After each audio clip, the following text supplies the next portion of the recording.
Welcome back नाजरीन। अच्छा नजीफा, ये जो स्मोक गन्स जो इंट्रोड्यूस की गई हैं, is it a viable option? हम काफी क्रिटिसिज्म पढ़ रहे हैं, प्रेस के अंदर देख भी रहे हैं, सुन भी रहे हैं। ये क्या है? पहले तो एक्सप्लेन करें कि व्हाट आर दे। जी, स्मोक गन्स समझ लें कि पानी का इस्तेमाल करके उसको स्प्रिंकलर की तरह वाटर वेपर की सूरत में मिस्ट बनाकर ये जितने भी सस्पेंडेड पार्टिकल्स हैं इनको बिठा देता है वो, और वक्ती तौर पे 2 से 4 घंटे के लिए एक 40 मीटर तक के इलाके के ऊपर ये आप फैलाते जाएं। So, एक टेम्पररी सोल्यूशन है। जी बिल्कुल बिल्कुल, ये एक एड हॉक बेसिस पे है, ये टेम्पररी है, और ये बस उस इलाके के उस एरिया में होगा जहां तक वो मिस्ट उसकी गिरेगी, और वो भी 2-3 घंटे के लिए, क्योंकि वो कहीं गायब नहीं हुई, वो सिर्फ आपने बिठा दी है। जैसे पुराने जमाने में मिट्टी उड़ती थी तो गांव में ना पाइप से पानी दे दिया जाता था, छनकाव करते थे, ये उसका एक मॉडर्न वर्जन है। लेकिन क्योंकि ये सस्पेंडेड पार्टिकल्स हैं तो ये ज्यादा स्ट्रांग है, और ये PM 2.5 की जब हम बात करते हैं तो ये क्योंकि मुजरे हेल्थ के लिए बहुत मुजर है, इसलिए इसके ऊपर काबू पाना तो जरूरी है। मगर स्मोक गन्स जो है हम जितनी भी चला दें वो पूरे लाहौर को भी कवर नहीं कर सकती, एक जोन को भी शायद कवर ना कर सकें जितनी हम चला रहे हैं। लेकिन और मेरे ख्याल में पानी का बहुत ज़्यादा ज़िया है इसके अंदर, मशीनरी का ज़िया है, कई लाखों का जो है इसमें फाइनेंस लगा हुआ है, मगर इसकी कारकर्दगी क्या उसके इक्विवेलेंट अच्छी है? मेरे ख्याल में तो नहीं। ये एक टेम्पररी सोल्यूशन है। हाँ, अगर कोई बहुत इंपॉर्टेंट आपका इवेंट है, क्रिकेट मैच है, वहां पर आप ये जरूर कर सकते हैं, तो वो 3 से 5 घंटे तक के लिए आपको वहां पर जो है एयर क्वालिटी आपकी बेहतर हो सकती है चंद घंटों के लिए।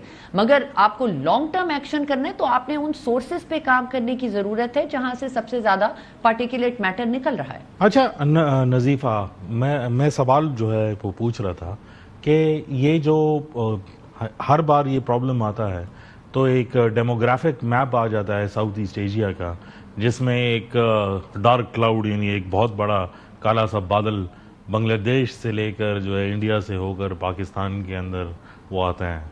तो कंट्रीब्यूटिंग फैक्टर्स सिर्फ लोकलाइज तो नहीं है, उसमें ऑब्वियसली दूसरे ममालिक से भी आ रहा है, और बहुत सारे जो एक्सपर्ट्स हैं वो ये समझते हैं कि शायद हमारी लोकल कंट्रीब्यूशन कम है और एक्सटर्नल कंट्रीब्यूशन इससे ज़्यादा है, और हम किसी और की इंडस्ट्रियलाइजेशन या पोल्यूशन का जो है वो खमियाजा भुगत रहे हैं।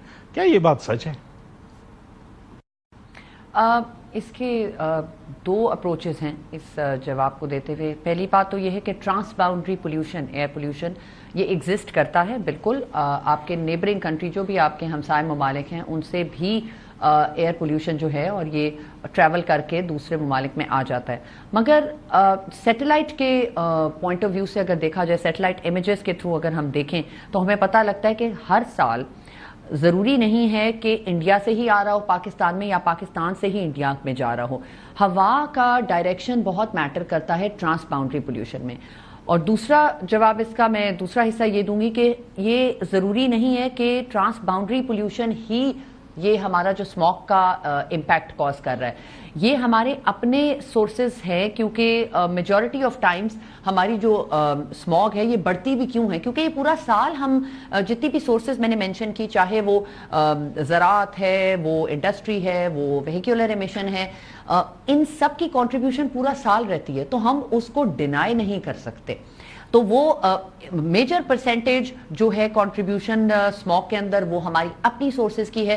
Trans boundary yes it exist, लेकिन उसकी परसेंटेज कम है, और वो वेदर पैटर्न के ऊपर भी डिपेंड करता है। अच्छा, करंटली जो है हम लानीना इफेक्ट के नीचे हैं। डू वी थिंक कि ये स्मॉग जो है, क्योंकि हम ये एक्सपेक्टेशन रख रहे हैं, महकमा मौसमियात और मेट डिपार्टमेंट्स जो है वो ये हमें बता रहे हैं ग्लोबली भी कि इस बार जो है वो विंटर प्रेसिपिटेशन जो है वो ज़्यादा होगी, यानी बारिशें जो है वो सर्दियों में ज़्यादा होंगी, और सर्दियों की भी जो इंडिकेशंस है वो भी बताई जा रही हैं कि शायद जो मर्करी है वो फर्दर जो है वो डिप करे मोर देन अनयूजुअल। तो हम ये एक्सपेक्ट कर सकते हैं कि बारिशों की वजह से ये स्मॉग का प्रॉब्लम जो है वो सेटल रहेगा कि नहीं? देखें, बात फिर वही आ जाती है, बारिशें अगर हो गई तो स्मॉग جو ایگزسٹنگ آپ کا پرٹیکولٹ میٹر جو سسپینڈڈ ہے ہوا میں وہ تو بیٹھ جائے گا ڈیفینیٹلی. آپ کی AQI جو ایئر کوالٹی ہے وہ بہتر ہو جائے گی, آپ کی فریشر ایئر ہو جاتی ہے بارش سے, تبھی تو یہ اسپرنکلرز اور یہ اسموک کیننز یوز ہو رہے ہیں. مگر یہ پھر بھی ایک ٹیمپرری سولوشن ہے. جب آپ کا ڈرائی سپیل آئے گا, اس ڈرائی سپیل کے اندر پھر وہی سورسز جو ہیں وہ آپ بند نہیں کر رہے. ایٹ سورس آپ کو کنٹرول کرنے کی ضرورت ہے. تو حکومتی ادارے, چاہے وہ انڈسٹری ہے, ایگریکلچر ہے, ٹرانسپورٹ سیکٹر ہے, ان سب کو مل کے اسموک کی جو سورسز ہیں ان پہ قابو پانے کی ضرورت ہے. تب جا کر کے ہم اس کو بہتر بنا سکیں گے سسٹینیبل شہر بنانے کے لیے. کیونکہ اگر ہم نے ماحولیاتی دوست یا ماحول دوست شہر بنانے ہیں تو ہمیں اس کے لیے ان 4 چیزوں پر کام کرنے کا. اچھا, پالیسی فریم ورک کے اندر آپ کی کیا ریکمنڈیشن ہے کہ شارٹ ٹرم, میڈیم ٹرم اور لانگ ٹرم میں کیا ہونا چاہیے؟ دیکھیں, شارٹ ٹرم تو آپ نے جیسے آپ دیکھ ہی رہے ہیں کہ یہ ایڈ ہاک ایمرجنسی میجرز ہیں جس کے اندر ہم اسموگ ایڈوائزری دے رہے ہیں, ایئر کوالٹی مانیٹرز ہم نے لگا دیے ہیں, وار زون بنایا ہوا ہے ہم نے, وہ کیا کہتے ہیں dash board, smog dash board بھی EPD نے بنایا ہوا ہے. لیکن کیا وہ ڈیٹا پبلکلی اویلیبل ہے فرام EPD؟ سب سے پہلے تو ڈسکلوجر آف ڈیٹا بہت امپورٹنٹ ہے تاکہ وہ اس کے اوپر ڈیسیجنز بنائے جائیں کہ کہاں کہاں پہ کون سے کی ایریاز ہیں, وہاں سے ہم وہ ڈیٹا اٹھائیں اور اس کی بیس پہ ان علاقوں کو دیکھتے ہوئے آئیڈینٹیفائی کریں کہ کون سی سورسز ہیں جو ان علاقوں سے پارٹیکولیٹ میٹر یا ایئر پولیوشن کی مختلف گیسز جو ہیں وہ ریلیز ہو رہی ہیں. Secondly I think long term planning کے لیے سب سے پہلے اربن پلاننگ کی بہت سخت ضرورت ہے, اور وہ بھی پالیسیز ہمارے پاس بہترین قسم کی ہے مگر ان پہ امپلیمنٹیشن کرنے کی ضرورت ہے.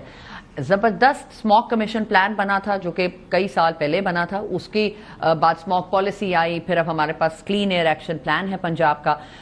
ان پہ عمل درآمد کرنا بہت ضروری ہے. Stringent bans, stringent fines and policy implementation جو ہے وہ ریکوائرڈ ہے. اسی طرح جو آپ کا کسان ہے اس کی کیپیسٹی بلڈنگ, اس کی ٹریننگ کرنے کی ضرورت ہے کہ تم یہ جو فضلہ ہے فصلوں کا اس کو جلانے کے بجائے تم ہیپی سیڈر یا جو متبادل ان کے پاس ٹیکنالوجیز ہیں ان کو یوٹیلائز کریں. کنسیشنل لونز دینے چاہیے, سبسڈیز دینے کی ضرورت ہے حکومت کو, یہ لانگ ٹرم میجرز میں آتا ہے. اس کے علاوہ پلانٹیشن, آپ کا گرین کور اوور آل پاکستان میں بہت کم ہوتا جا رہا ہے, فارسٹ کور کو انکریز کرنے کی ضرورت ہے. جو ہم ترقیاتی ممالک وہ نہیں ہوتے جہاں پر سڑکیں اور برجز اور یہ بنتے جائیں. ایسے ترقیاتی ممالک ہوتے ہیں جہاں پہ سڑکیں اور برجز ضرور بنے مگر اس کا گرین کور جو ہے وہ ڈسرپٹ نہ ہو. یعنی کہ آپ درختوں کو کاٹ کاٹ کے شہر بنا دیں گے تو وہ تو اربن ہیٹ آئلینڈ بن جائے گا جیسے لاہور بنا ہوا ہے. اس وقت لاہور ایسا شہر ہے جہاں پر جتنے رہائشی ہیں ان کی زندگی کا 7 سال کم ہو چکے ہیں کہ ہم اتنی گندی ہوا جو ہے وہ انہیل کر رہے ہیں. تو اس کو مد نظر رکھتے ہوئے اور پبلک ہیلتھ کو ایک میجر ایمرجنسی اسموک کو کنسیڈر کرتے ہوئے ہمیں یہ لانگ ٹرم پلاننگ کرنے کی ضرورت ہے. بہت شکریہ.